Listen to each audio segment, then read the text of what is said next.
মধ্যপ্রাচ্যে আবারও যুদ্ধের দামামা বাজছে। ইসরায়েলের প্রধানমন্ত্রী বেঞ্জামিন নেতানিয়াহু জরুরি বৈঠকে বসতে যাচ্ছেন আমেরিকার প্রেসিডেন্ট ডোনাল্ড ট্রাম্পের সঙ্গে। ট্রাম্প ইরানকে এমন 5টি শর্ত দিয়েছেন যা মেনে নেওয়া দেশটির জন্য প্রায় অসম্ভব। আমেরিকা ওমানের মাধ্যমে ইরানের কাছে একটি বার্তা পাঠিয়েছে। সেখানে বলা হয়েছে ইরানকে টিকতে হলে এই 5টি কাজ অবশ্যই করতে হবে।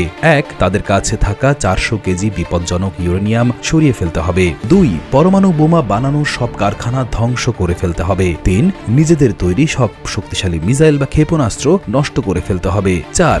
ভবিষ্যতে আর কোনো মিসাইল তৈরি করা যাবে না। 5. সিরিয়া, ইরাক ও ইয়েমেনের মতো দেশে ইরান যেসব বন্ধু বাহিনীকে সাহায্য করে তা বন্ধ করতে হবে। তবে বিশেষজ্ঞরা বলছেন এই শর্তগুলো অনেকটা সৈন্যের হাত থেকে তরবারি কেড়ে নেওয়ার মতো। ইরানের প্রধান শক্তি হলো তাদের মিসাইল। বিশেষজ্ঞরা বলেন মিসাইলগুলো ধ্বংস করলে ইরান একদম খালি হয়ে যাবে। তখন আমেরিকা বা ইসরায়েল চাইলেই আকাশপথে হামলা করে ইরানকে শেষ করে দিতে পারবে। অনেকে মনে করছেন আমেরিকা জেনে শুনে এমন অসম্ভব শর্ত দিয়েছে যাতে ইরান না বলে, আর ইরান না বললেই আমেরিকা হয়তো দ্বিতীয়বারের মতো ইরানে বড় কোনো হামলা চালাবে।